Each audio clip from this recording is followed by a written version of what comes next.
Hello, everyone, and welcome to a quick episode of Trek Canon. Today, I'm going to be talking a little bit about some of Star Trek's most powerful entities, ranking them from number 10 down to number 1. Some of these entities you guys will be very familiar with, and some of them you guys probably won't. But either way, I hope you guys have fun, enjoy the content, and please subscribe to the channel if you haven't, and leave any comments below about anybody who you feel should be added to the list. But without any further, okay, everybody always saying that, man. But without any more waiting, man, let's get started. So let's start at number 10. And number 10, we have the Metrons. The Metrons first made their appearance in Star Trek the Original Series episode called The Arena. The Metron Consortium has also been mentioned in Star Trek Discovery and in Star Trek Deep Space Nine. Basically, the Metrons are so advanced, more so advanced than Starfleet and Federation, that their technology seems magic. Yeah, they are more advanced from the Federation by a few hundreds of thousands of years. Some of their abilities include terraforming at super high rates, man, transporting things very far distances, telepathy, telekinesis. Yeah, the Metrons are pretty cool. Now, at number 9, we have John Doe, all right, from the Next Generation. John Doe is of a species that was evolving, but their government was trying to stop all that by eliminating everybody who was showing the signs of evolving. John Doe and his people escaped. He was the only survivor, and he ends up evolving into pretty much this, man, pretty much all the powers that come with being an entity. John Doe has been shown to be able to transport matter at will, change forms. He's been able to bring things back to life and shows healing abilities. Number 8 is the Great Apollo from the episode Who Mourns for Adonis from Star Trek the Original Series. Just as the name suggests, Apollo was one of the Greek gods that had humans serving them back in the day. Yeah, they all decided to go into space, man, since humans wasn't serving them no more and praying to them and giving them all their power. He decided to stay behind because he figured that he could lead the children of Earth back to serving them and being back on the path, man. He could throw lightning bolts. He could hold the Enterprise with a gigantic hand. He's also able to change sides. Apollo's the dude. Did I mention his lightning bolts? Did I mention his lightning bolts? At number 7, we have the Organians from the original series episode Errand of Mercy. Basically, what's going on with the Organians, man? They're a nice, peaceful type of elevated uh, society. Basically, they like to come out every now and then and just take the corporeal form of some people living in huts and tending to like some old prehistoric dudes. But the Organians have all kinds of high-speed powers. They are non-corporeal beings. They have all kinds of high-speed powers. They are non-corporeal beings. They have been shown to have matter manipulation. They are immortal, and well, at least we don't know how to kill them or damage them in any way. All right, they've been shown to be able to do pretty much almost anything they want to do. They also have precognition abilities. All right, at number 6, we have the Thasians from the episode Charlie X, the original series. Now, the Thasians, man, they kind of like some people that hung out on this planet, man. This human dude ends up crashing on their planet, and they endow him with some of their psychokinetic abilities, man. Good old Charlie. Yeah, nut Charlie. Charlie was a nut. Anyway, man, the Thasians end up coming to take Charlie back to their planet because they realize that giving him all these high-speed powers is not going to be good, especially as somebody his age and his mental abilities. The Thasians have been shown to do matter manipulation, reality manipulation. They're pretty powerful beings as well.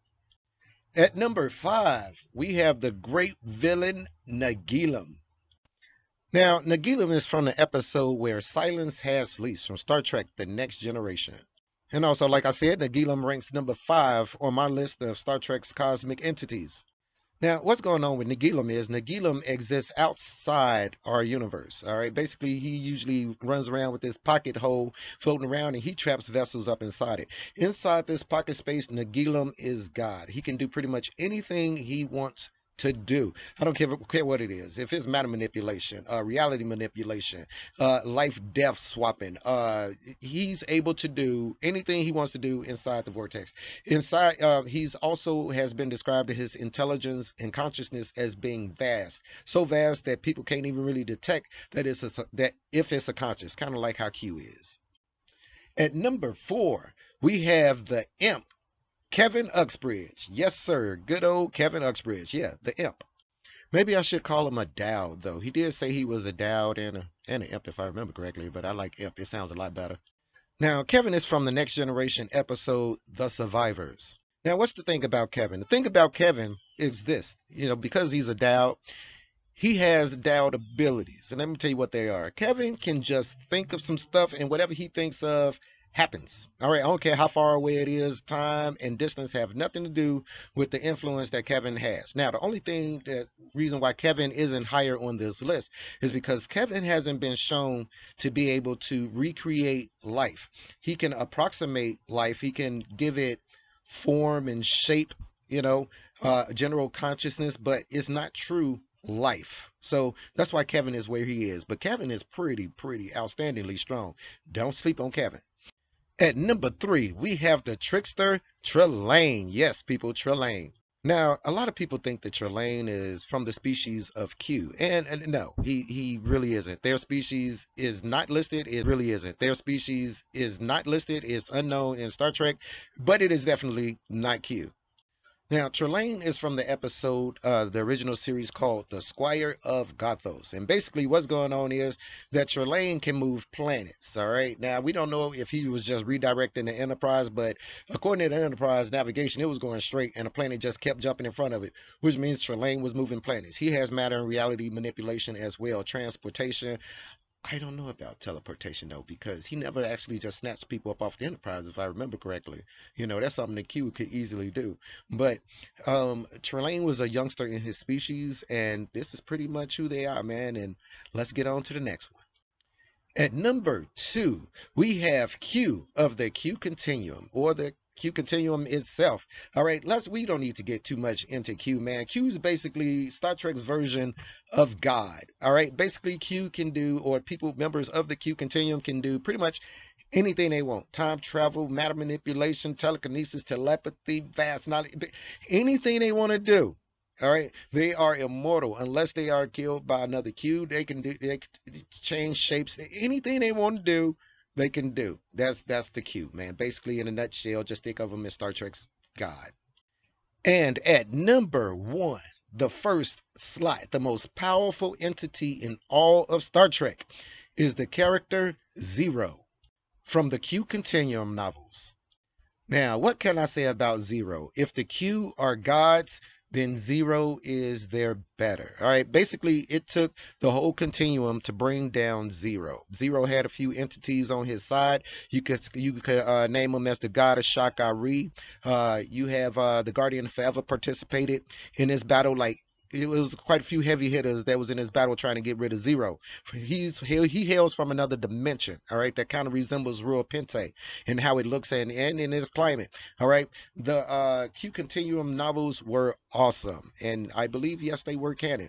So that being said, Zero, and of course, no picture is available of Zero, but Zero is by far Star Trek canon's most powerful and deadly entity. So let me know what you guys think. Let me know if I left anybody off. Now, I didn't include people like V'ger or Nomad on this list because those are things that were made. All right, those were made things. All right, I didn't include we'll say Gary Mitchell on this list because let's face it, people. As strong as Gary was, Gary got taken out by a falling rock. By a falling rock. You can't be a cosmic entity getting taken out by a falling rock. That's just not how that goes. That's no. That straight up disqualifies you from being a cosmic entity. Anyway, leave your comments below. Please subscribe to the channel if you haven't. And as always, peace, recycle, and save the whales. You guys be cool. I really like this new mic.